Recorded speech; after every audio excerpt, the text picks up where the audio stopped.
All right. Welcome to another edition of Fear of the North, episode 9, that is. My name is Wow. Ivory Harris. I am with my lovely co host, Sapphire, and then Chris Murray, I'm not established. lovely either. I said Oh. my lovely co host, plural. Use both. Use both. Both of You're you. so lovely. You're so lovely, Chris and now, Ivory. now, now, y'all, I was just playing now. Y'all know I was just playing. I I, The know, mean, I Grinch was from waiting on Memphis. that, OG. as I was a waiting on that. I was as an waiting on alpha man, I do not like to be referred to as pretty and that. whatnot. I am not a pretty boy. That's the other guys. Divine Nine, you are, my friend. All right. And then Chris Murray, as mentioned, established journalist and author, who has a lot to dive into in this game. I mean, we all do it, of course, from every angle. You know how what we get done every week. We dive into the state of the AFC North. Usually, I would say it's the best division in football, and though I still would like to say that because of the elements and what it really brings within Great Iron football, things are kind of left and right now. However, the two top teams, the two marquee teams that is of the division, showed their whole R's this past week as they have this entire season right now. So you know what? Let's just dive right into it, man. The Pittsburgh Steelers defeated the Baltimore Ravens on Sunday in an 18-16 outing. I feel like we really saw what we expected, right? A typical AFC North football, gridiron, it's cold, you earn it. I mean, the Steelers won without scoring a single touchdown. I think was definitely impressive. Chris Boswell 6 for 6, and then when it came down to the Ravens, like they surely they would find their ways to stuff, but their two touchdowns had to come within shorter yardage. There wasn't really much within the deep passes that will lead to scores as we've seen in previous weeks. And when it counted, they weren't able to get it done. So I kind of set that up a bit. We also saw some turnovers. Derrick Henry, that fumble on the second play of the game. TJ Watt coming in and making a play. Um, there's just so much to dive into right now. So hopefully I've set it up real well, and I'll let you guys, go at it. Just opening thoughts. Chris, would you like to start? Because I know there's a whole lot you want to dive. Well, I'm gonna say this: the Ravens were facing two opponents and whatnot, the Steelers and themselves. They committed penalties. They just I think on the play before the 2 point conversion, I think there was a dispute between wide receivers as to where they're supposed to line up, and they committed. I mean, it was insane. I mean, they committed. I think they committed about. Let me see how many penalties they committed. 12 penalties for 80 yards. 12 penalties. Every time they tried to get going, they found themselves behind the sticks. And when you're playing a defense like Pittsburgh, you're going to find yourselves in that predicament. And then, like I said, the turnovers in that game when Derrick Henry fumbled, missed field goals. Justin Tucker missing from distances that he once made routine.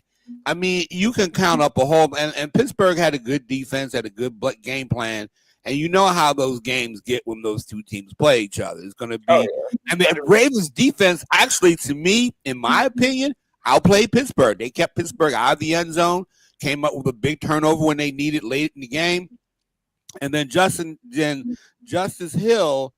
Oh man, that interception late in the fourth quarter, that was a killer. I mean, yeah, and they came back. The Ravens came back with the touchdown, but a bad play call. I don't know what they were thinking. They should have just tossed the ball up in the air, let Andrews get it, or let Derrick Henry have Derrick Henry as the threat out there and everything. It was just some bad play calling on their part to the point to where one of my friends from down who lives down in Kansas is calling for Harbaugh's firing again and whatnot, because every time the Ravens lose, Harbaugh has to be fired, and it's a lot more complicated than that. And a lot of people are just saying, a lot of people around Baltimore are saying that he ought to be fired. But see, the problem, I just think that, the problem with Baltimore, I think Pittsburgh is in their head like Kansas City is in their heads, and they've got to overcome that.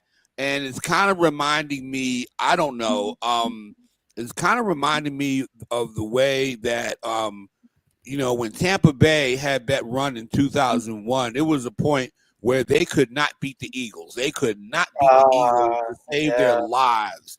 And it was to a point where, and then Eagles fans got all excited when the NFC Championship game was cold. They said surely Tampa was going to fall. And, but the Tampa defense and just some of the players, just got up and said, you know what? We're going to get through this. We're going to fight these guys. And I think that Lamar for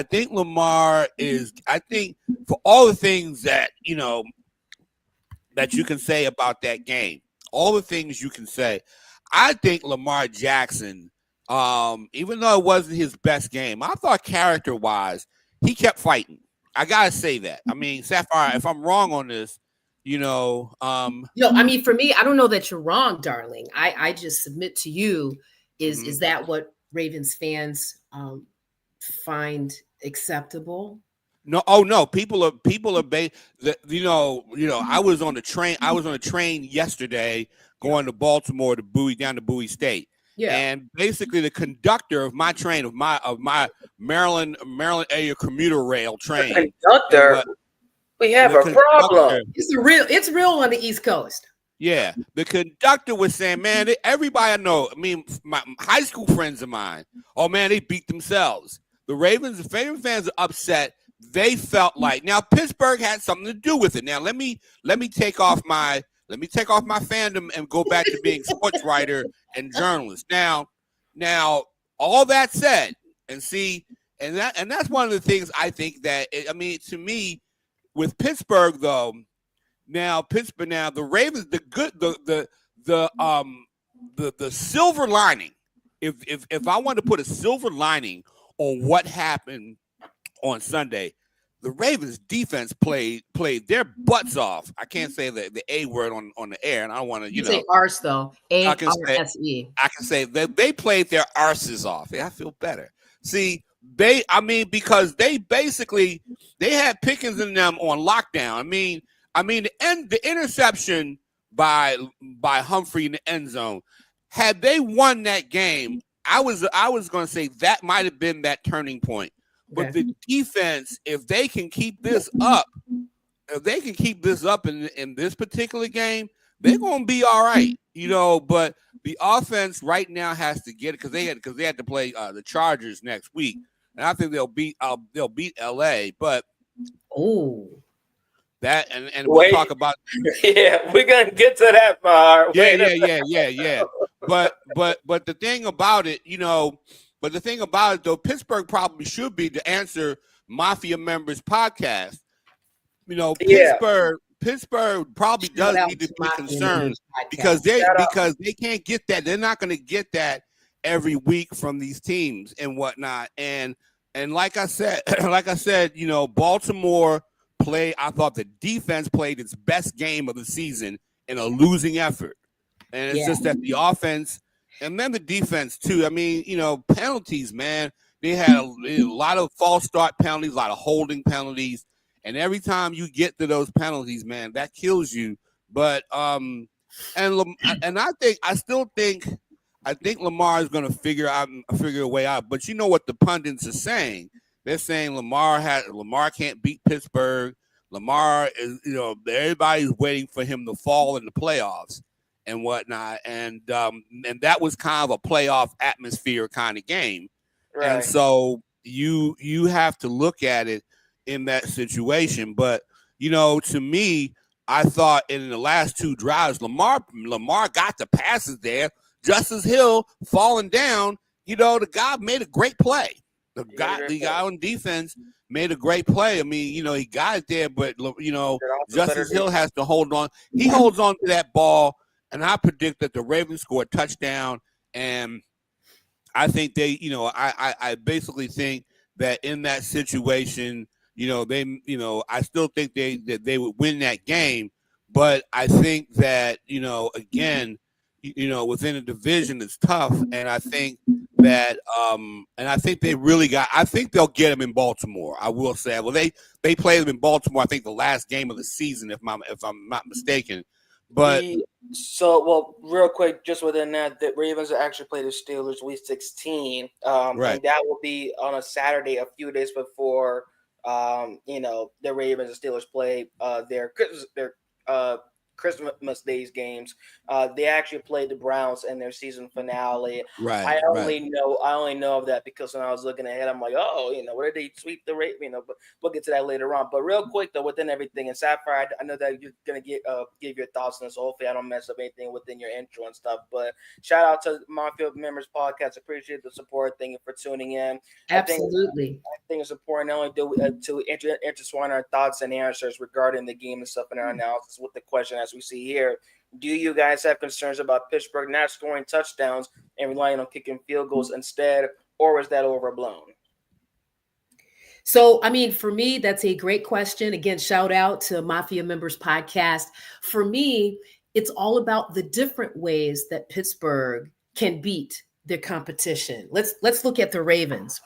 In my view, as great as the Ravens defense played, it was the Steelers defense that kept contained on Lamar Jackson, that shut down the running game with King Henry. So going back to the question, if I have concerns about Pittsburgh not scoring touchdowns, no, I do not, because Pittsburgh can beat you also with their defense and special teams.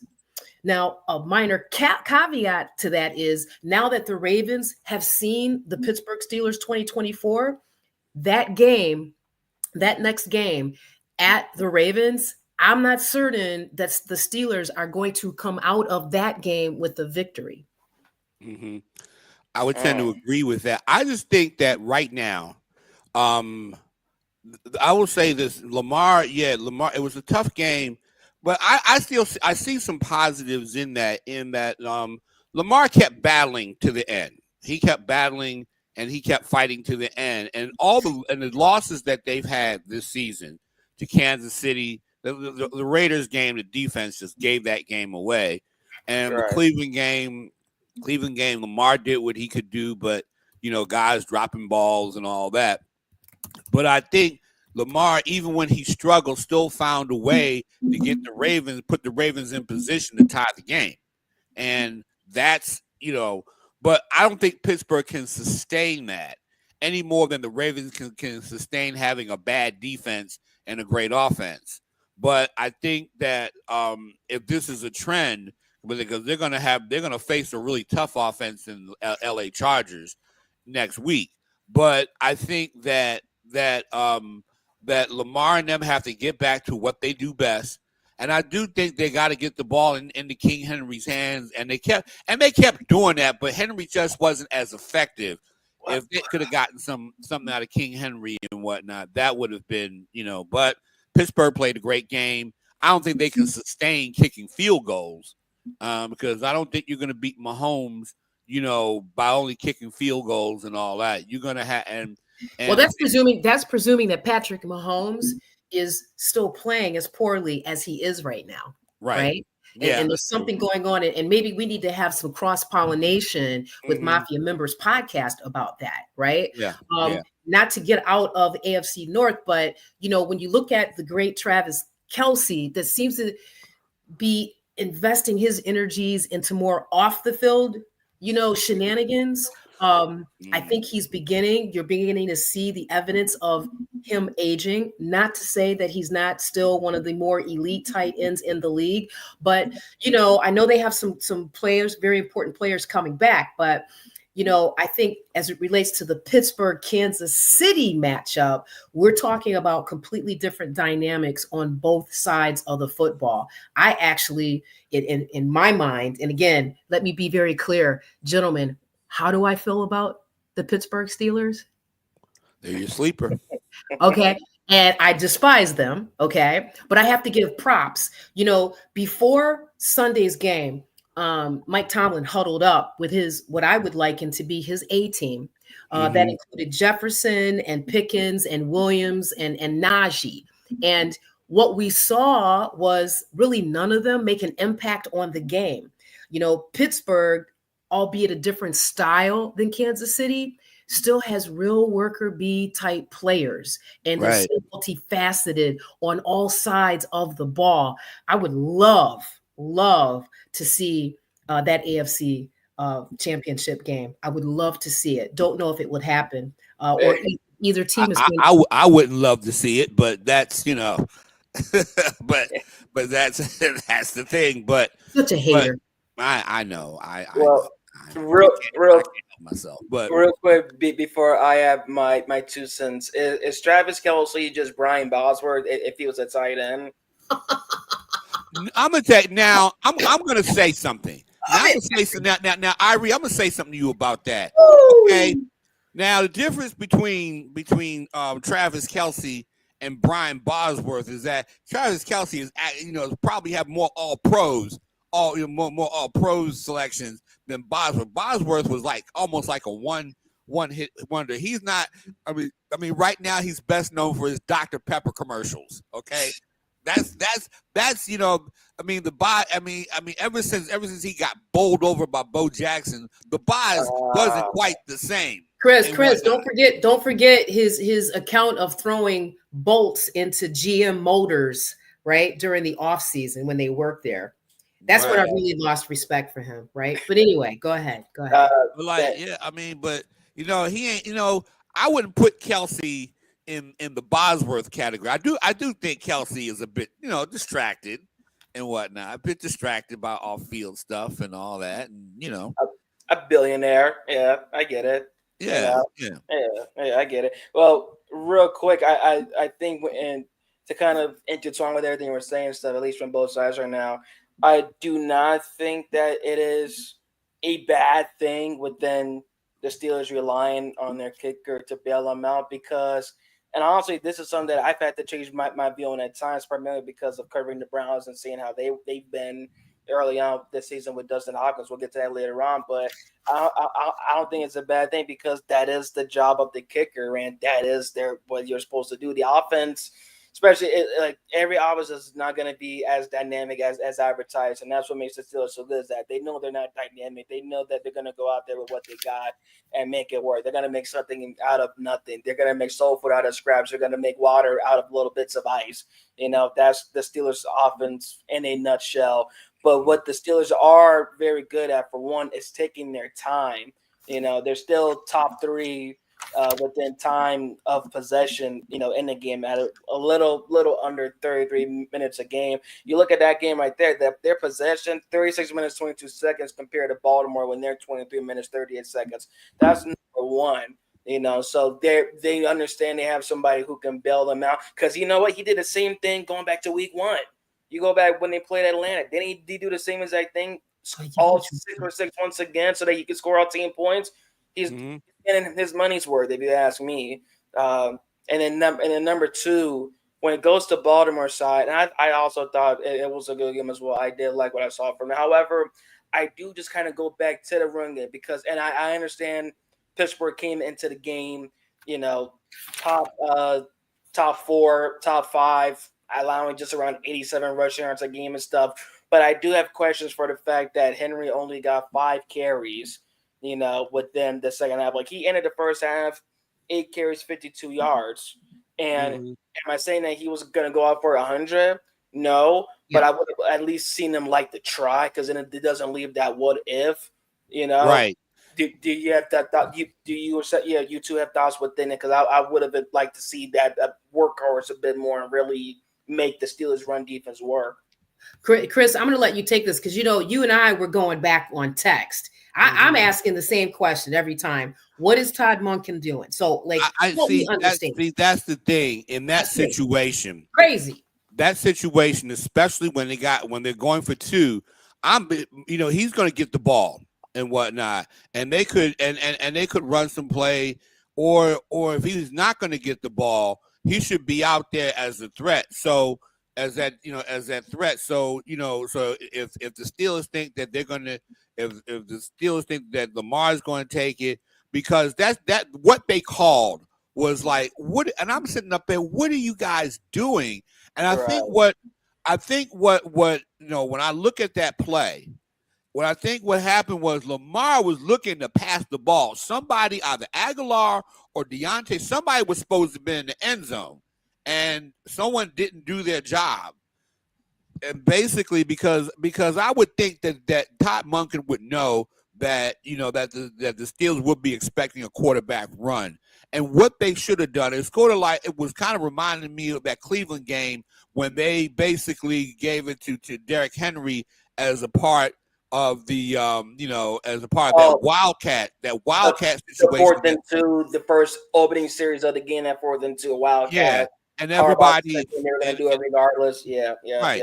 And everybody knew it was going to be a Lamar run. What happened was, I think somebody was supposed to, and I think somebody was basically, I think, was supposed to be out there. What they should have done, if they're going to run that way, they could have gone a good throwback screen to somebody, and they would have walked into the end zone.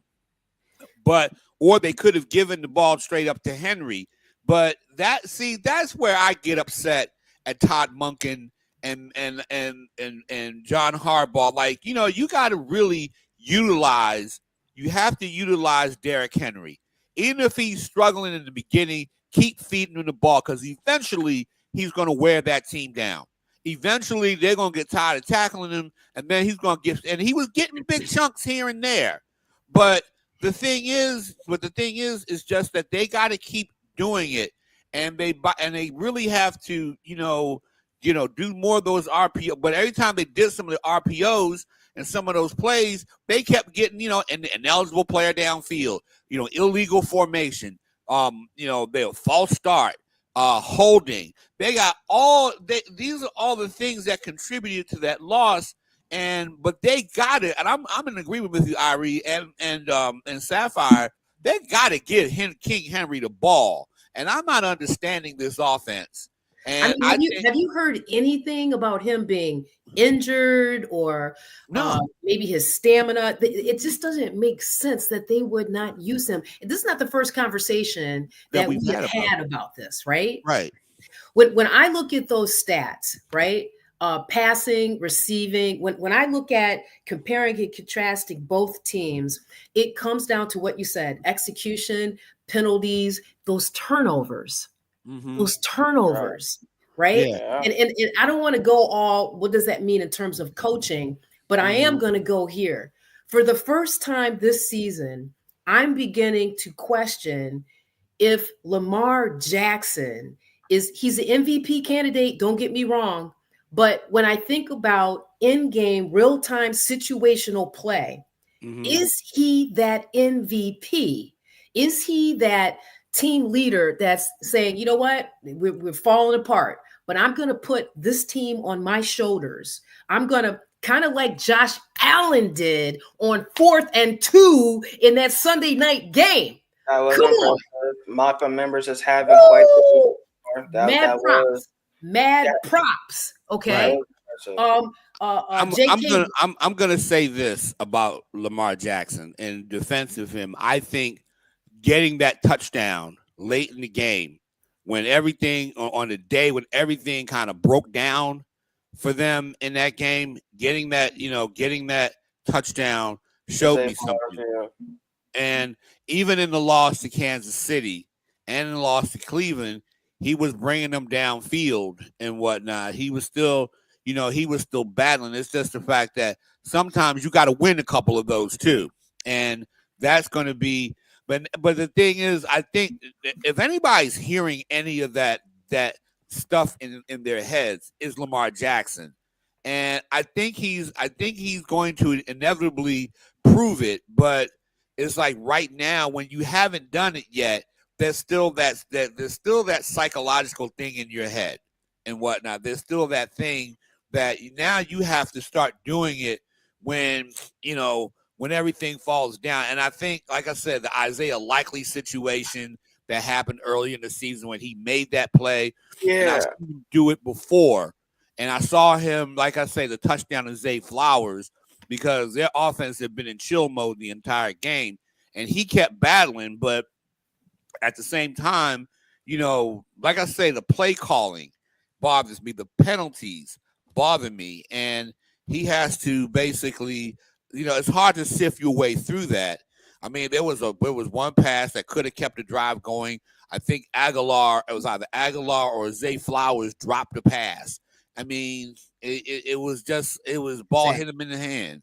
And, you can't, I mean, I don't fault Lamar except, man, where did y'all get that play call? Because it reminded me of Lamar trying to do too much, or that the play calling has got to be something that they work on this week, because the Chargers aren't going to be a pushover for them and whatnot. And I think the Chargers, and I guess we'll get to that. We'll get to that when we talk about the Bengals and all that. But I just think at the end of the day is that they got to stop beating themselves, because that was a general consensus around Baltimore. You beat yourself. And Justin Tucker, he needs to go to see the wizard. He needs to, he needs some motivational books or something. I think I can, or something like that, man, because that was 6 points. Now you put 6 and 16 together, that's 23. They would have had, they probably would have had to kick. They could have won the game, and that killed them. And when I saw that he missed both of those field goals, it was just like, this gonna be a long game, and that's what happened. So, I mean, what can we say? Yeah, that was definitely, especially because and you always play that. Sometimes you have to play that with a game. Like, he missed those so earlier, right? Like early in the game, right? A 47-yarder, 50-yarder, 51-yarder. Like it was so just interesting. I think that's kind of the best way to put it in, because we've seen Tucker playing like, kicking like he's the best in the game, like he's arguably the best ever. But it does seem that this season so far, there have been times in which he's just unexpectedly missed. And of course, we don't know what that is, especially within the mentality of a kicker. But real quick, going back to Lamar, though, like, I don't know if it's fair to say, I mean, because we've seen the kind of play from him where he makes somebody nothing, puts a team on his back, even before the season.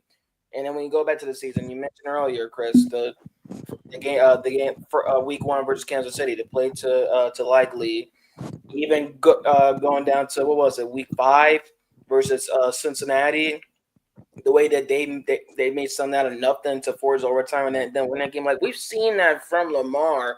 I understand in which we're talking about somebody who could potentially win his 3rd MVP, to where you question if he's really done, because you expect somebody with that number of MVP trophies in their resume to do it on a consistent basis. And it looks even worse when they don't have any championships aligned with it and stuff. But we've seen that kind of play from Lamar, though, right? Like, could this also, and I only mentioned because I asked him this, when they lost to Cleveland a few weeks back. Like, was that loss kind of the same with this way? Like, is this loss just a sense of like there being no secrecy? Like, everybody knowing each other like the back of their hand. There being no secrets, no anything. Everybody knows each other's games and skill sets, pros and cons, and just everything within this. Or is it just a sense of that and them not coming out on top, or is it something deeper we feel?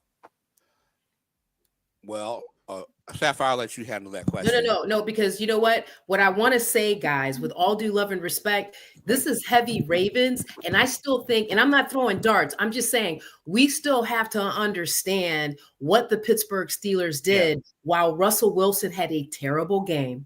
He had a terrible game, right? When you look at his average pass, was about 5.7 yards. Right. He was sacked, I think, a few times, lost 24 yards. And even though they had more receiving touches, meaning more players touching the pass, being recipients of the pass, they had a terrible offensive game. But I want to go back to, again, this is how this Pittsburgh Steelers, and I've been saying this all season, man. Mike Tomlin has his team primed to win in different ways. They play for him. Yeah, you got to have respect. I mean, for that, right? So, and I'm still going to say, again, Lamar Jackson, MVP candidate all day long. Right now, I'm feeling Josh Allen. I can't even say more than that, right? Yeah. A clear separation between Allen and Jackson. Okay. But that's the latest. Okay. And I'll give Josh Allen that and whatnot. But I'm not going to say that there's a separation. I still say Lamar is still going to be that guy at the end. But I just think that, I don't know. It was to a point last year. The Ravens were kind of shaky last year, and he didn't come on until late last season. He didn't come on until really late in the season, and he was starting to win those games that and that second Pittsburgh game was just say they didn't play their starters and whatnot last year. But I do think that Lamar does have to get it together, and and they've got to. I still say that one of those wide receivers, Zay Flowers has been that guy, but they need I think Bateman or somebody to be there consistently. And I think he does have to work in Isaiah Likely and Mark Andrews. I don't think they utilize them nearly enough as I think they should. What about Aguilar? And Aguilar, he catches, like I said, I heard someone mention that he was supposed to be the guy in the end zone, but they didn't know what they were doing on that play. And, little things like that can kill you in the game. But, the receivers, I think, need to be reliable, but they really need to get Andrews and Likely involved. Use Andrews on the deep passes and whatnot. And that was another thing. The Ravens were moving the ball late in the first half, and Isaiah Likely fumbles the ball. Patrick Queen stripped it from him. Mm-hmm. It was one of those games where little things hurt the Ravens, and Pittsburgh's defense was tough. You got to give it to them. Pittsburgh's defense was tough in that game, and they need if like I said. They gave Pittsburgh on those 2 turnovers 6 easy points when Justin Tucker missed those field goals. That is the difference in the game, and you can't give. And they couldn't give. Pittsburgh had it deep in the territory. After you scored to take a 1-point lead, you basically gave back the momentum that you took. And taking the lead in the first and near the end of the first half when Isaiah Likely fumbled the ball. Perhaps they should have just run the timeout off on the clock and just gone ahead in halftime and say, okay, we're right here. But I think they wanted to score. They were trying to be aggressive, and it bit them. And so that's one way of looking at it. Another way of looking at it is Pittsburgh and their defense wanted that game more. I think so too. I would agree with that. I think they wanted that game a little bit more than the Ravens did. Not to say the Ravens didn't want it, but like I said again, can you find silver linings? I can. I found plenty of silver linings in that game. I'm still ticked off that they beat themselves and Pittsburgh's defense, and it's just because I have the rivalry. Pittsburgh always, for some reason, they always seem to make the one play, in these close games, they always make the one play. They'll make the one Hail Mary while Baltimore always makes the one hell no and whatnot in that game.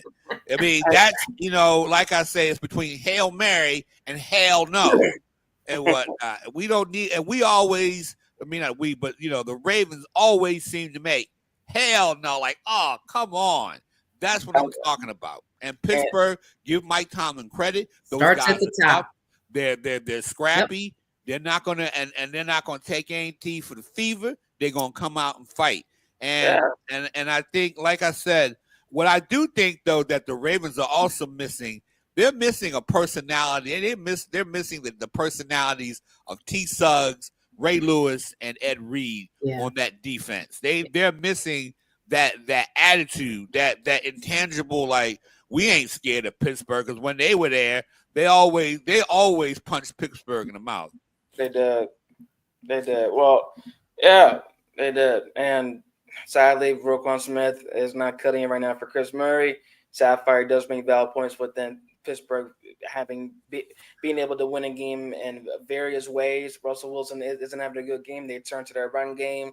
Najee Harris had 10 carries in the second half, 63 yards.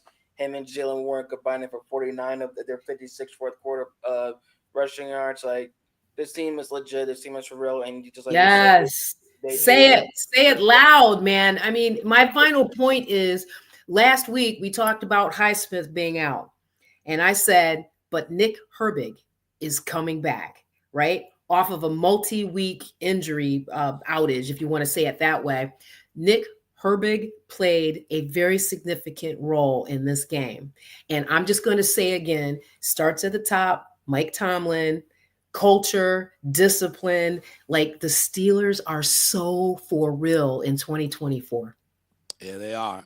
Unfortunately, they are. But way it goes. You know what, though, real quick before we move on. I mean, I only say that just because it, in a way, fits that, football typhoon, blue blood, just old-fashioned kind of a feel. Isn't the NFL great when the Steelers are good? Right or wrong? I'm sorry. I know this is probably something either you want to admit to, but it's just good to see the Steelers this good again, at least for me. I mean, you can appreciate that because you have decades more of living to do and are not waiting for your Cleveland Browns to bring home one Super Bowl. Okay. We'll get to them. We're gonna.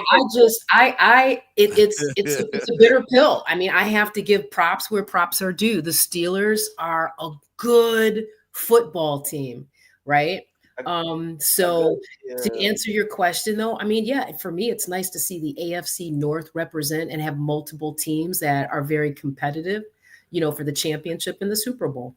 A good organization as well too. Just like you said, from top to bottom, I don't think there's many organizations in this league. And also I give Chris credit as well too, because he's spoken about this as well too in the past. Where in an age where you got guys that come in mind like and not really understanding the town, the city that they're coming into, and the culture that they're taking over. Pittsburgh gets it, and the people within the front office gets it, and that's why it's displayed every week on the field. There's nothing new, there's nothing special about this team statistically, but they just know how to play, winning football, and that's what we have to talk about them in the language we have right now. All right, so we're gonna move on right now off to the next team. Let's move on to the other good team, at least within the division. If we want to call them that for any story, they suffered another one-score possession loss due to the little things. I'll save the rest of my thoughts for that. The Bengals, this past Sunday, they traveled to Los Angeles. Yes, they played at SoFi Stadium. Sunday night game that was. And what happens? The Chargers win 34-27. Now, the Bengals did tie the game early on. Thanks to a lovely Joe Burrow to Jamar Chase connection. That was for 17 yards early on within the fourth period. But it came down to J.K. Dobbins' 29-yard rushing touchdown with 18 seconds left in regulation to put the cherry on top for the Chargers, who moved to 7-3, while the Bengals moved to 4-7. Thoughts on this game? I mean, Chris, listen. The Harbaugh brothers, right? They just seem to get. Overall, they seem to get football the way that it's been proven to be successful. Mm-hmm. It was not lost on me that former The Ohio State University Buckeye, J.K., ran that touchdown for his University of Michigan former player and coach, right? And Ohio natives, right? Ohio natives. Okay. It was incredible. Yeah. That game was incredible. I don't know what more Joe Burrow can do. And then at the same time, I'm all about Lamar Chase. Like what is it that it feels like in the biggest moments, he's not the go-to, right? Those are my two biggest takeaways. Yeah. I mean, here's the thing. Here's how I look at the Bengals. I have no problem with Joe Burrow. Joe Burrow is a bad mother, shut your mouth and whatnot. He's a bad mama, shut your mouth, okay? And so is Jamar Chase. It ain't the offense. Their defense stinks. Their defense is awful. And their defense, can't stop anybody, okay? Their defense is. Philly rolled up a whole bunch of points on them. Okay, Baltimore scored 60-something points, over 60-something points in 2 games. Mm-hmm. 2 games. Okay, and then Washington, the young Stallions down in Washington ran all over the Cincinnati Bengals. Their problem is not offense; they can score. Their defense, their defense is just is like they play ole defense. Ole. They let these guys come right through them. Okay, because I'm just sitting over here playing with the numbers in this football game. I always like to look at team stats. Okay, the Bengals defense gave up. Oh, come on! Now my computer's acting insane. 452 yards. They gave up 435 yards of total offense, while the offense put 452 up on their own.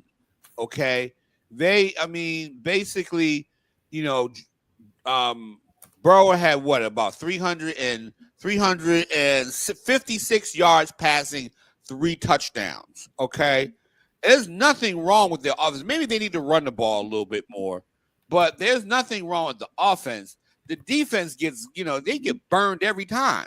And basically, the Chargers were able to roll up that 27-6 lead. And the Bengals, to their credit, they're always going to be in it because of their offense. But, to let a running back score, with 18 seconds left in the game and whatnot, a big touchdown, that's a problem. That is a problem. Which is why, sometimes your record, you are what your record is. They're 4-6. They're 4-6 on the season, and they can't, they just can't. Their defense can't stop anybody.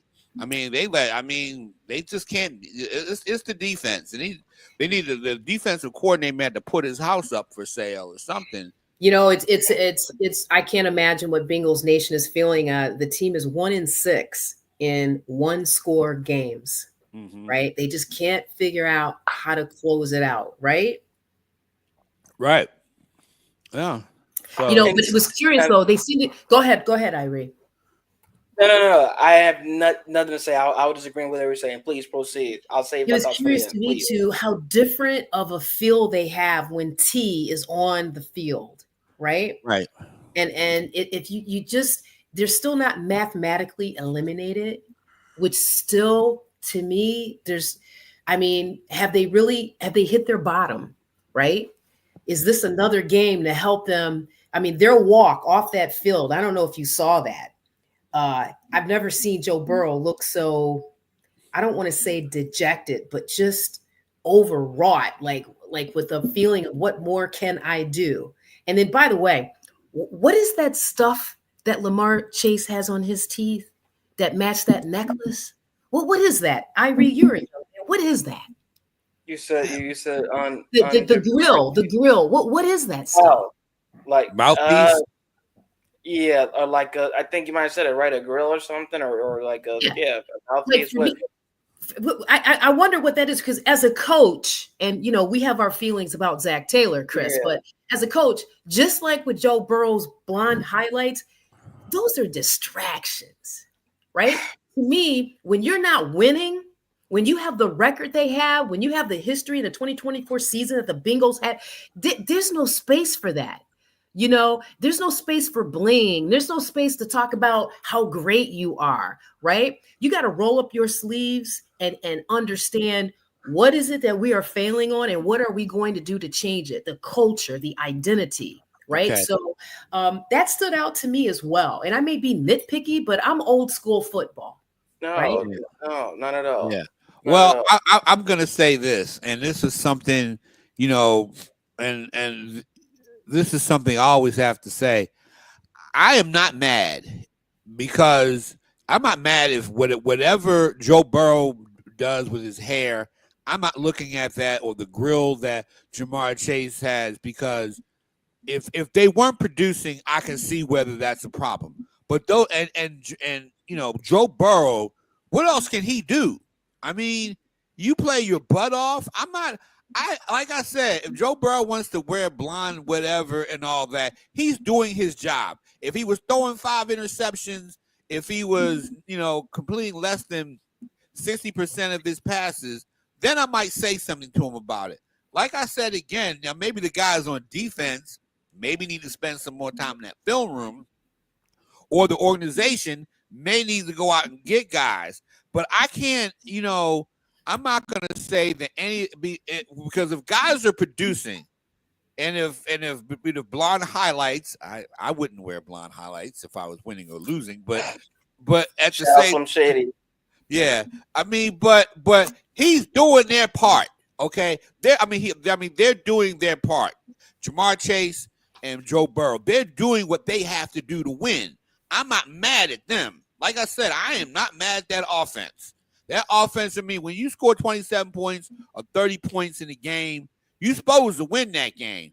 That defense has been pushed up, and like I say, the three of us, can my old, slow and all this other stuff. My slow butt could beat that defense. I could run up the middle, do all my little moves and all that, and pull a hammy, and then my wife gets mad at me and all that. But the thing is, I'm not mad at anything. If he wants to wear lipstick and he wants to, wear I don't know, mascara and all that, or pantyhose like Joe Namath and whatnot, he can go. If they're producing, I don't care what they're doing. Keep doing your thing. But the defense, on the other hand, you may need to take all that Houday stuff off and all that. You need to get in that film room. You need to develop some toughness.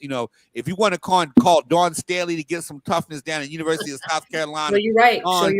Dawn will give him some toughness. You're right. I feel like this. Given what you said and respect that. Like I said, I'm old school football fan, right? Yeah. I just think when you have one aspect of your team overperforming and any other aspect that is not, it doesn't matter. Right.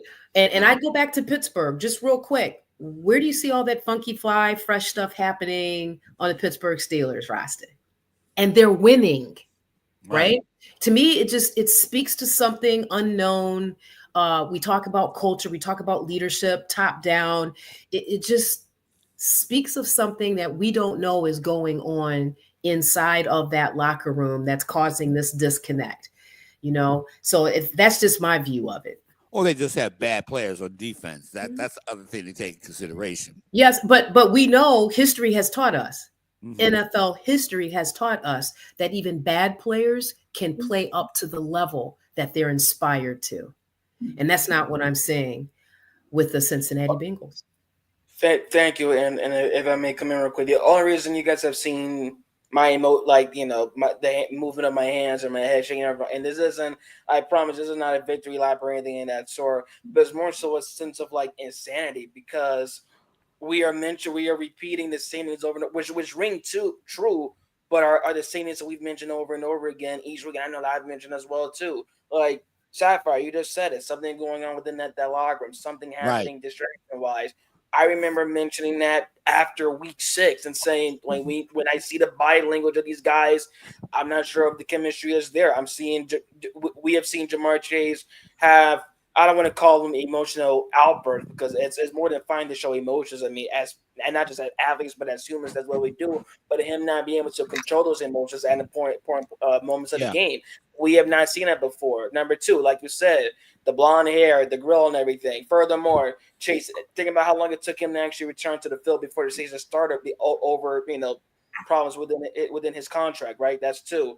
3, on top of that, just like you said earlier, Chase not being the main option at end of the game, he could potentially be the next wide receiver to record a triple crown, right? Receiving yards, receiving touchdowns, receptions, everything of that sort. Yeah, he's not the main option, and in the game when it counted. Why? Even when you go back to that loss versus Baltimore, he had just scored that touchdown. Yeah, he's not the guy they're going to on that 2-point conversion. Yep. Why? So that's all of those things we're mentioning right now are culminating to what everything that we have in mind regarding something being up with this chemistry, something being up with this team. Because if the offense on paper is doing everything, yet it's the little things that they're not coming down to. And like you said earlier, Chris, this defense, nothing special, nothing even much so what good right now. Like they're giving up just around 26 points a game. Probably I want to say top 5 highest within the league. But Right. of that 26 points, they're giving up 9.5 in the fourth quarter, also amongst the worst in the league. Furthermore, you want to talk about them with their deeps, you want to talk about numbers. Within their missed tackles right now, they are 13th. Okay, they are 13th ranked within missed tackles. At 65 exactly. And then you went furthermore, talk about sacks. They're within the bottom 5, the bottom 6. They only have 19 sacks right now on the season. So these are just the little areas, the little things in which this shows they're not really doing much of showing that they want to play hard and win. Because if they did, then 6 of their 7 losses would not be one-score games. They're giving themselves the chance and they shoot themselves right in the foot. I'll stop myself there. No, preach, brother, preach. You tell the truth. I can't argue with that, man. I can't even argue with that. But you can't shoot yourself in the foot and whatnot. You cannot shoot yourself in the foot in these games. You got to NFL games, because the seasons are so short. Games can turn on 1 play, 2 plays. You can't shoot yourself in the foot. It's the same thing I said about Baltimore. It's the same thing. And it's any team. You can't give up turnovers in the red zone. You can't turn the ball over, and then you can't. It's an interesting thing, Irie, that you brought this up. It's very interesting, very compelling. In the Baltimore losses, okay, they got the first game that went to overtime. They got conservative. And I'm up there thinking, well, at fan mode, I'm like, oh, good. Dude, please help us out. But on the other hand, if I look at it from a football strategy point, they, Ja'Marr Chase, but me, like I said, I suspect the Baltimore secondary is still seeing, Ja'Marr Chase in their dreams and whatnot. Touchdown. Yeah. They're still seeing that in their dreams at night. And they're waking up. Oh, it's not my fault. And so they're still, and so when you think about that overtime, I'm thinking if I got Ja'Marr Chase, we ain't putting the ball, into the ground. It's like, Ja'Marr, you just go over there, fake, run a fake to the lamppost, and boom, I'll hit you, like we do street ball and whatnot. And the thing about it, their coaches got, and that's coach. And one thing we haven't talked about is that Zach, I don't know if they don't make the playoffs, Zach Taylor may be out of a job and should be. Hello. Is he losing his locker room? Is he losing the locker room right now? I think gradually. You're using as in present tense. I think he has lost that locker room. He probably has. I'll try and get the benefit of the doubt. We're already questioning that in Cleveland, which will get to them. And I try to give benefit of doubt, with Cincinnati a little bit better. But please proceed. I'm just big on top-down leadership, culture, energy. When you listen to these post-game pressers and you just, and I'm burned by Coach Stefanski, and I know we're going to get to that, but I prefer to see a coach emote, be emotional, whatever he's feeling. Again, I'm an old school fan. I want to believe that what I'm looking at is reality. I want that confirmed. Right. I think so many of the younger coaches in the league look at managing the team like a CEO would a corporation, heavy analytics and, look at dude up there in Chicago that's about to be fired by the Bears, by the way. But being so heavily reliant on numbers on a piece of paper and not cultivating your just God-given intuition as a coach based on your ascension to that level, right, I think creates a real disconnect, not only in terms of execution, but you're the leader of your team. Albeit millionaires, these men are still looking to the head coach for direction. And that's why I submit to you again, what Mike Tomlin is doing in Pittsburgh with his level of talent, that tells the whole story. Yeah. So for me, and I don't wish anyone losing their jobs. And then I just come back to the fandom that are investing their hard-earned money, whether you're in Pittsburgh, Baltimore, Cincy, or Cleveland. people are working months out of the year just to pay for season tickets, right? And what they're seeing is like Groundhog Day. It's the same thing every week. Nothing seems to be changing. Yep. So Yeah. that's kind of how I feel about it. Well put. And real quick, as you mentioned numbers, there's one more number that I forgot regarding this Bengals defense. They're 26 ranked within hurry percentage at just 5.7. Bad, but yes, that just to cap off everything that we dove into regarding Cincinnati and what it is. And then this is, I think there were questions things in that regard Taylor, because within a window of winning, you go from Super Bowl runner-ups, back-to-back AFC chip appearances, to now you're looking to miss the playoffs in back-to-back seasons. And for the most part, it seems everybody's healthy. There are no injuries that you can use as excuses. Your offense, at least on paper, has been doing its jobs right now. Your best players rank highly within touchdowns, receiving yards within their position groups. What more other excuses do you have?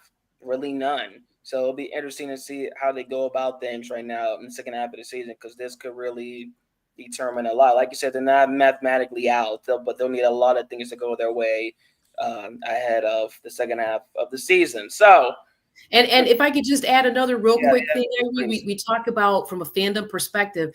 Let's be mindful of the New York Jets move today. Right? Yeah. Regardless of their horrific, colossal, bad judgment and mistakes, they're showing their fandom we're listening. Mm-hmm. And by the way, thank you, Phil Savage, for stepping into that interim role, because Mr. Bill Belichick, if you're listening, please come to Cleveland in a general manager role, please. Mike Vrabel is waiting for you. Okay, thank you.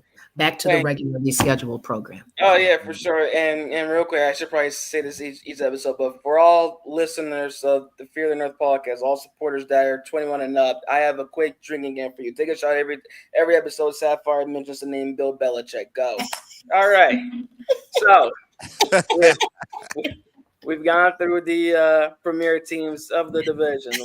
We've gone through these primetime matches. We've gone through these teams really wanting it, at least for the most part, as it seems. And then there's none other than the Cleveland Browns, a team that's coming off a playoff appearance, and right now they're still stuck at 2 wins, 2-8, after recently losing 35-14 to the Saints. Now, here's the thing, though. For those that did not watch the game, you would think, wow, they got killed by 21 points. Man, it must have been bad from the start. No.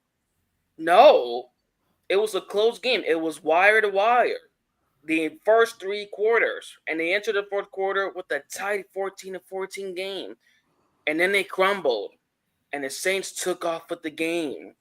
The run game with no pun intended, by the way. They ran with the game, no pun intended. I'm gonna save my thoughts real quick. I want to hear you guys dive into it first, especially you, Sapphire. Matter of fact, Sapphire, please start us off. Lead away, madam. Yeah. They quit. The team quit. Okay, you had write that down. They quit. They quit. You had I think halftime they win tied. Yep. They right? went and well, halftime they were down 14-6, but they held New Orleans scoreless, and that's when they entered the fourth quarter. That's when they entered the fourth quarter with the tied score of 14-14. Okay, because by the time I got to that point, we were knocking them back. I mean, I can't even tell you. It was a game. 100%. It was a game. So for me, they quit. And I've already done my spiel about the leadership from top down. It's the same old thing every week. And I'm just going to say this once, and I want us to stay on topic. You're going to see more terrible towels at Huntington Bank Stadium on Thursday night. People that don't live here may even think it's a Steelers home game. Oh yeah. Yeah. I'm looking at numbers, and of course, Jameis Winston, how has he passed for 395 yards, 30 of 46 passing, no interceptions, but he got sacked 3 times. Turnovers. Yeah, no turnovers. No turnovers. how did they lose this game? How? Why? I mean, why? That, how did they walk out of there with just 2 touchdowns? Yeah, man. I mean, it's or 1 touchdown and maybe maybe 2 field goals and a 2-point conversion or something. But it's interesting, Sapphire. You said not showing any emotions. I mean, I was gonna, I have like a brown coat and a brown hat, and I have those horn rim glasses like Vince Lombardi, and I was going to walk around. What the hell is going on here? Everybody grabbing, nobody's tackling. Maybe you need that emotion from a coach. Sometimes you got to show that you care. Like I'll use something I saw from a hockey game I covered. One time the Washington Capitals came to Philadelphia, beat the Flyers like 7-0. But then the most of the third period, all the Flyers players, including one of their black players, whose name I can't remember off the top of my head. One of their black players was like fight. I mean, they were fighting all over the place. They all of a sudden, next thing you know, the Capitals goalie went after the Flyers goalie went after the Capitals goalie, and they were just beating, fighting and all that. So we go into the post game press conference, right? So Wait. I'm sorry, I just caught up. Are you talking about Wayne Simmons? Yeah, Wayne Simmons. That was Wayne Simmons. Nice. Wayne Simmons, my man. I could, man. He was. It was just him and the other, and it was a black goalie. They just started, So all of a sudden, we're in the press room. So we got Flyers management, and so basically said, "Well, your team was down. What did you think of them fighting? Was it really right for them to start to be fighting?"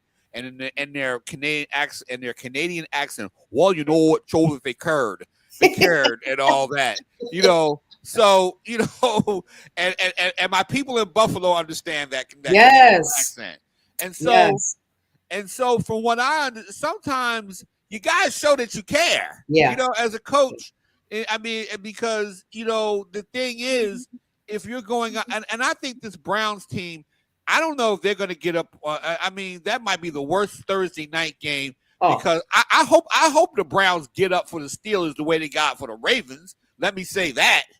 I hope the Browns. I hope Jameis Winston is on the line with God, saying, God, please let me motivate this team so we can beat Pittsburgh. Well, the problem with that is the Browns lost DeJuan Jones, right? So, Jameis Winston is going to have, and you talked about looking for Van Noy. That's an opportunity for him to have a really big game on Thursday night defensively, right?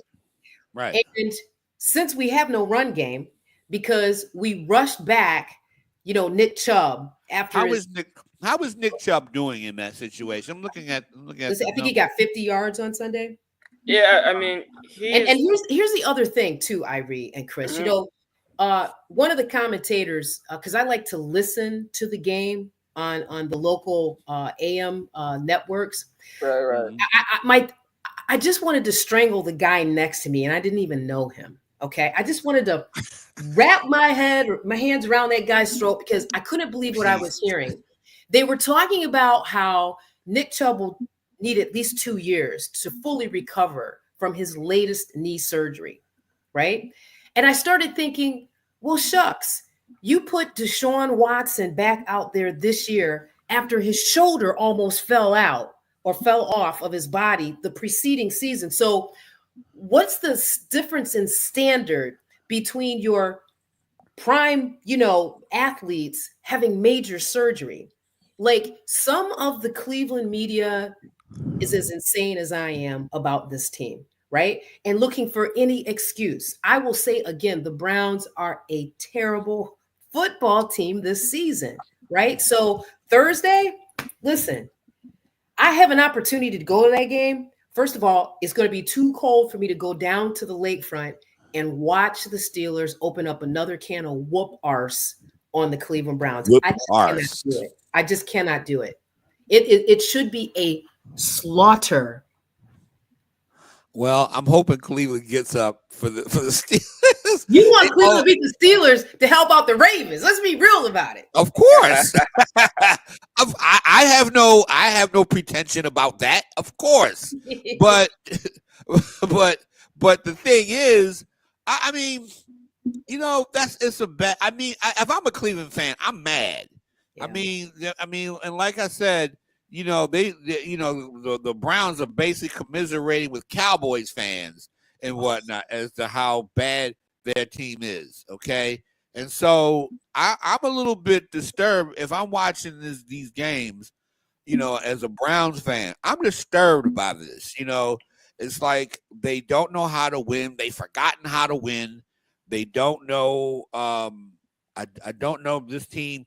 I don't even know if those guys are motivated to play. How do you stay motivated other than the fact I'm getting the paycheck on Sunday? Hello. You know what was curious to me though, and I think I either text Irie or I called him about it. We talk about looking for that emotion from your leadership. For the first time that I can recall, I saw Mike Vrabel on the sideline. And I can't remember if it was in the first or second half when Jameis was coming off the field. He actually met him at the sideline and was like encouraging and, giving him dap and things like that. Not that Kevin Stefanski has not done that, but I just had never seen Mike Vrabel do that. And which has my spidey senses percolating about imminent change, which I think would be a good motivating factor going into the off season. Yeah, I don't know. We're at the little over halfway mark, if you will. But I look for that. By the way, Kevin Stefanski is still going to get his paycheck, people. He's still going to get paid. Don't feel bad for him if the Browns make a decision to separate him as the head coach. Let me ask, what's the feeling about Jameis Winston right now? How are you perceiving Jameis Winston? How is he doing? This is for both of you, since y'all are closer observers of the Browns than I am.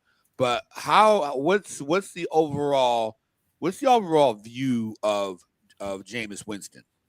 He's doing better than QB4. I think that's all that matters right now in the eyes of some people. And I also think that the way they see it is, depending on how he does within the next 2 to 3 games, he'll get some real opportunities, whether it be re-signing here or moving on elsewhere, the same way that Joe Flacco did.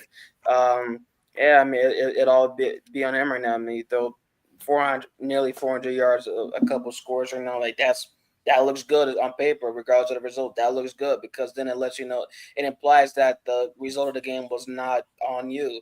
So it is really going to depend on what, happens in the next couple games. But I think he's in a better spot than some people would think. And real quick before Sapphire, you mentioned that, because I know you mentioned regarding Vrabel and stuff. Stefanski was actually asked about that with Vrabel, because I guess earlier on in the season, I guess it was mentioned that Vrabel wouldn't be involved much within game days, but then there he was on the sideline that day with his earpiece on, and of course he was asked why, and Stefanski, simply said that he's involved in a lot of what they do. He's out there on home games. He was able to come to this road game, listening to conversations. He's a great resource for him on game days, Monday through Friday, that he would continue to do that, and that it wasn't really so much like a ownership choice, but the choice of him and Vrabel, making it happen. So I'll be so glad when Coach Stefanski is gone, because right there, that's drama.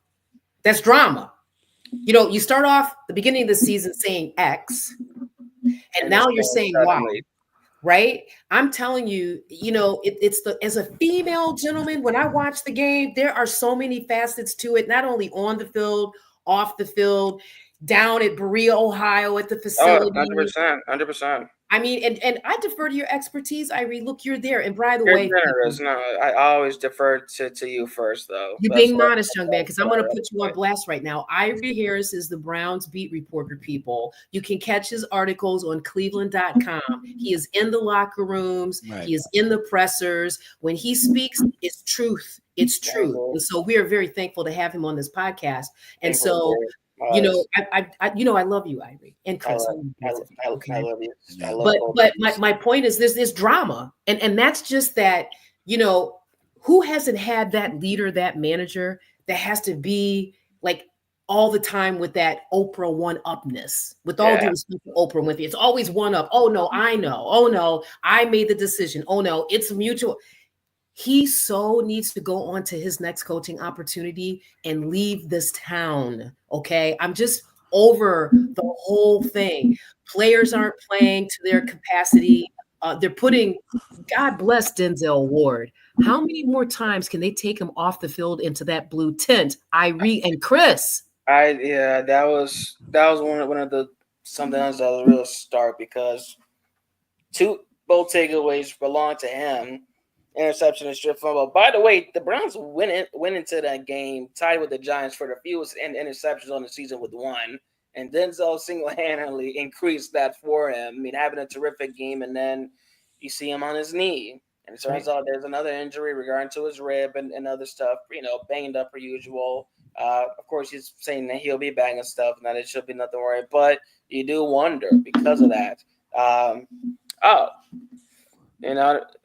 We have a question here from YouTube user Always Zero. A question for Irie Harris. What does you believe to be the biggest question for the Browns going into Thursday? That is a good question. I think the question is, at least at this point within this season, because there's been so much regarding the offense or the players and stuff, the defense, the schemes, whatever else.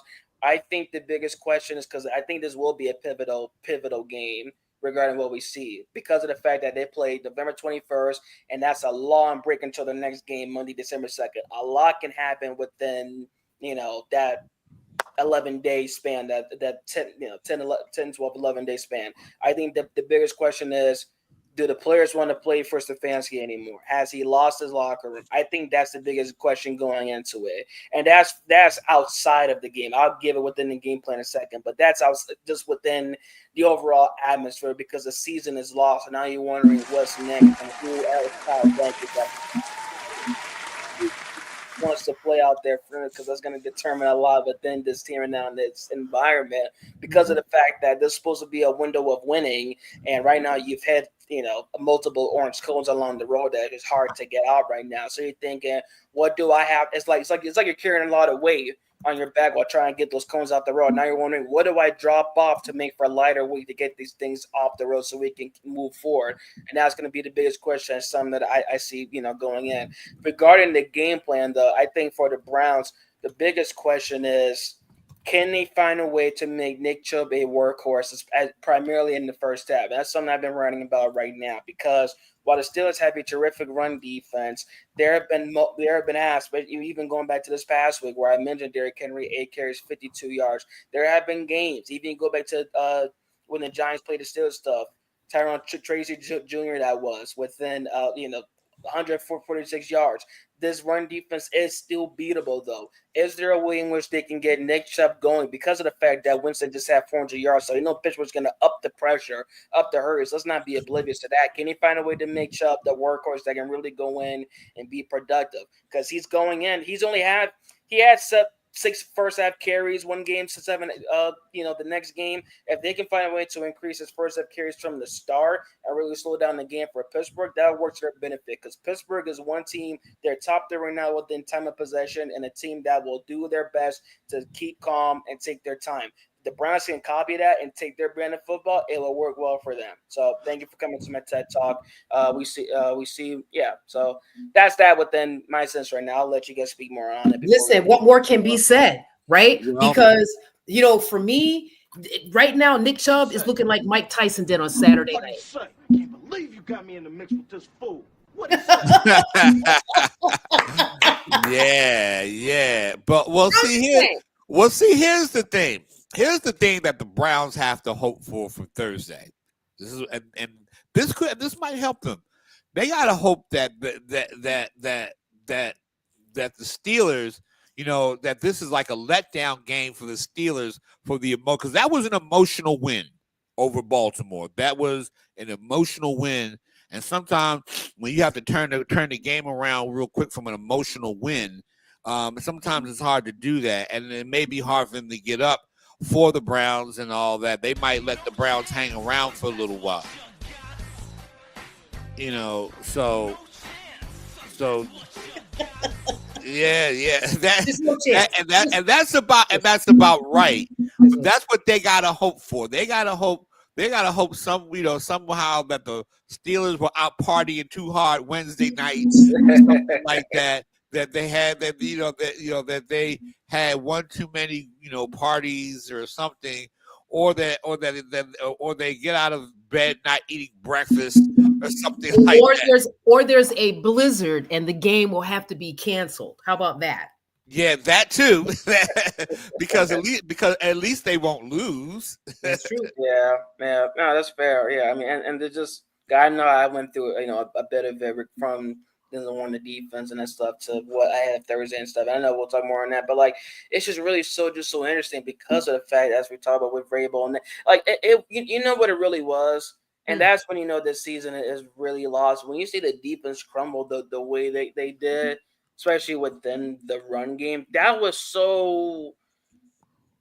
I don't want to say surprising because it's the Browns we're talking about. I feel nothing should be surprising, but the same defense that was heralded by many as the best last year, giving him 214 yards in the run game. And if you want to go down to specifics within that fourth quarter, New Orleans had 148 net yards. 138 of it came from the run.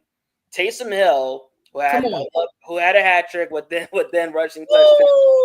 He had 13 rushing yards in the game. 117 of that came within the fourth quarter, along with 2 of his touchdowns. The 33-yarder, with the missed tackles. I'll get to the missed tackles in a second, but the 33-yarder earlier in the quarter on that 4th and 1. That's embarrassing. And then a 75-yarder, which a play that I would also agree in saying it looked like the team quit because nobody even tried to go after him after he was, after he got past the 50. That was the other thing as well, too, that really I was like, man, because the missed tackles that this Brown team had on multiple, like on 4 of the Saints 5 touchdowns, I counted 1 or more missed tackles, from those guys. And like what I checked around 5 missed tackles from this team as well. And they're not good within tackles. They're 7th right now in the league in missed tackles. Pro Football Focus has them as the worst overall tackle rated unit in the league right now. I want to say like 32.8, overall grade. Things are just bad right now. Things are just bad. It's despicable from the offseason to now. And sadly, I have a partner, so I also, announced my part in there for hyping his team up. But we have been hoodwinked, bamboozled, led astray, run them out, flat out deceived. We've said that this was going to be a team to reckon with, a team to make a deep contending run. Instead of them being a top 5 team within the AFC at that, now they're going to be a top 5 team within the draft lottery. Well, let me remind you, I said hopefully 5 victories this year. You did. I was never on the party bus. You cannot have your players not play in preseason and give them real-time game. You can't do that. You just can't do that. Right. And without conceding at least the first 6 weeks of the season. Okay, you just can't do that. And for me, for all the reasons, for all the reasons that you just said and more, this is why we know the Browns are in complete rebuild status. I hope for Myles Garrett, who has been a warrior for this team for years, that at the end of the season, there's a conversation where they paint the picture clearly to him. This is what we're going to do. This is the time frame. Our plan is to do these things.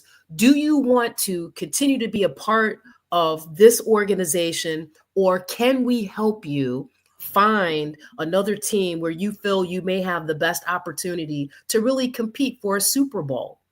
Like, he's 30 years old, and they were banging on Amari Cooper's age, right? Oh, he's 30 years old, right?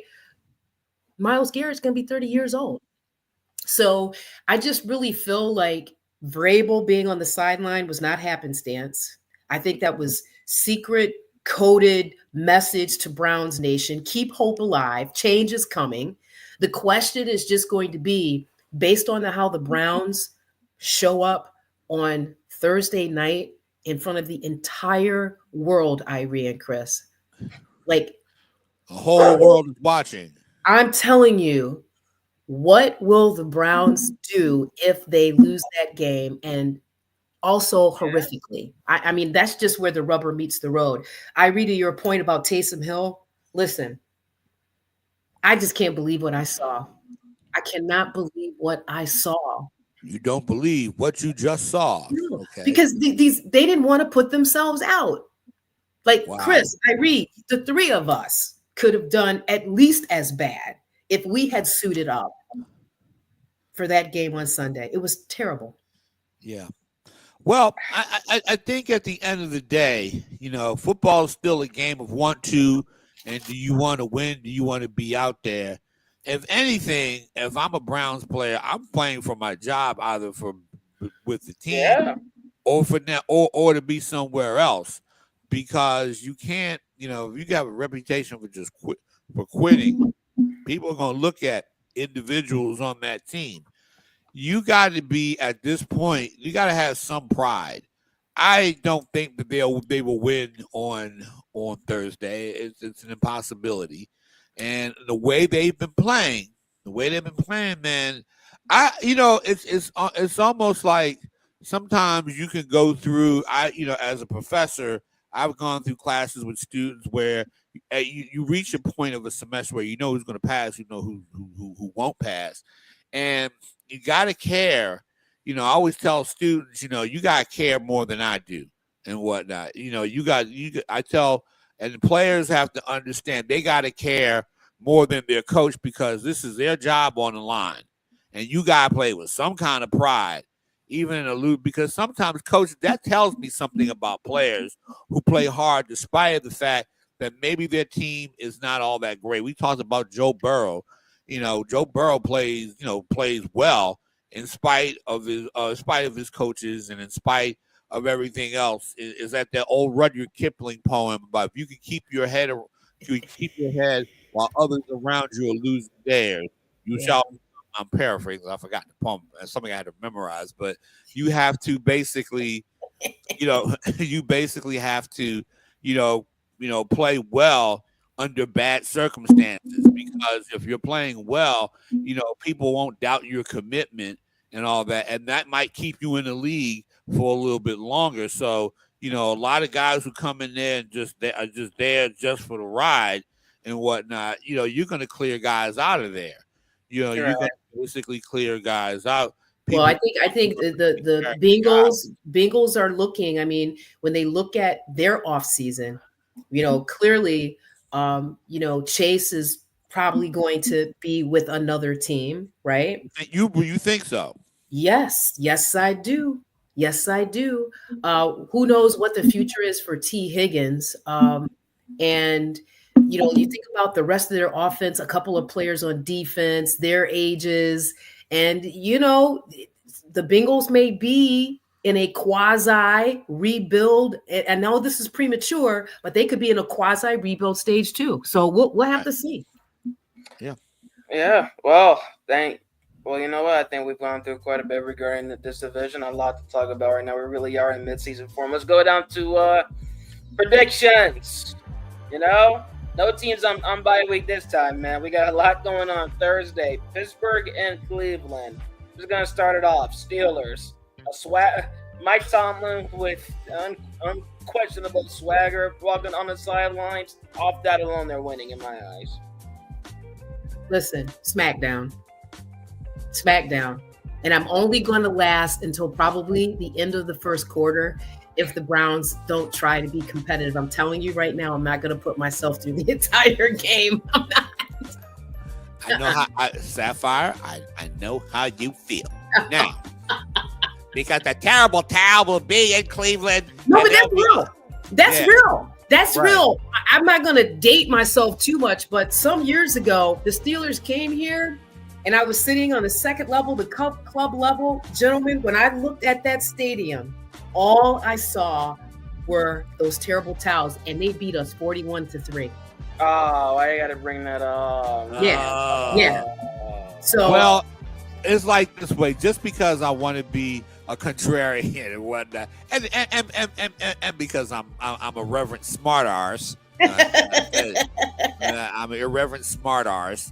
I'm gonna say Cleveland pulls off the upset of the year, but deep down inside, I'm gonna say the Browns pull off the upset of the year. but deep down inside, the Steelers gonna kill him. But I gotta say something. I gotta be different. I gotta be contrarian. No, I like it. I'll be contrarian. The Browns pull off the upset of the year, and if they do, which they probably won't, I want you to play this tape next week. I want you to play this tape. We'll come in with it. We'll come in with it. Oh no! Okay. But I won't. Right but that's not gonna happen. That won't happen. Only way it happens is if Jameis Winston he attaches to it like his inner Matt Flynn going off for 450 yards or something as a backup.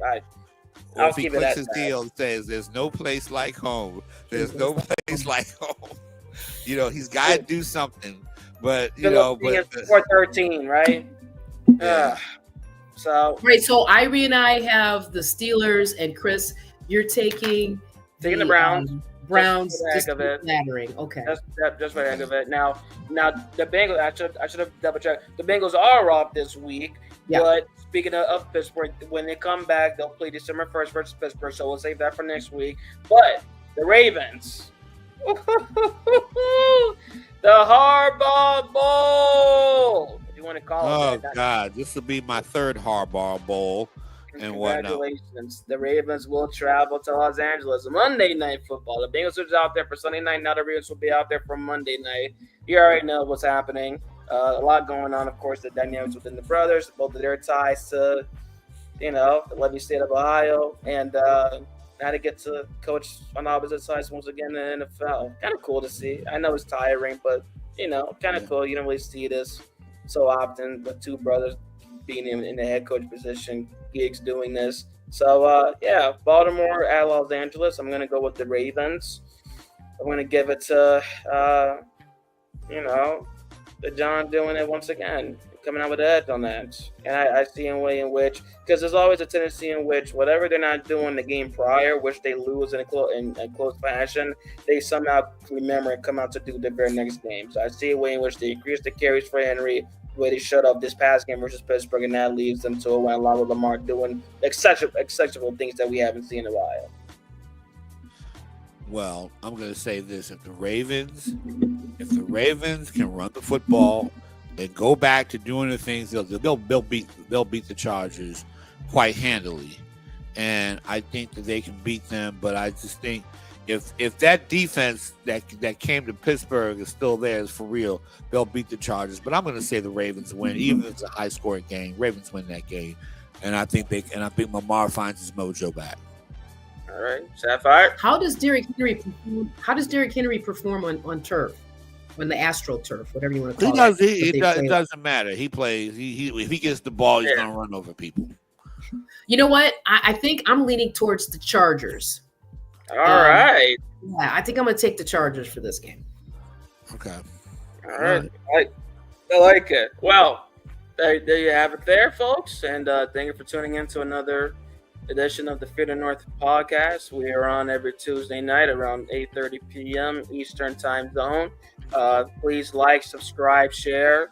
You can follow us on X and on Blue Sky at Fear the North 4. It's at Fear the North 4. The number 4, not spelled out like F-O-U-R, but the number 4 exactly. Why? Because that's how many teams there are within this lovely division. Okay? Love it. Yeah, come on, y'all. Join us over on Blue Sky. That's the new social media platform. You already know about that, right? Right. Yeah. Thank you all for tuning in. Shout out Shape Back Media Group. Shout out Mockfield Members Podcast. Shout out Always Zero. And thank you all again for tuning in. And good night. Farewell. Good night. Peace out, y'all. Good night, everybody.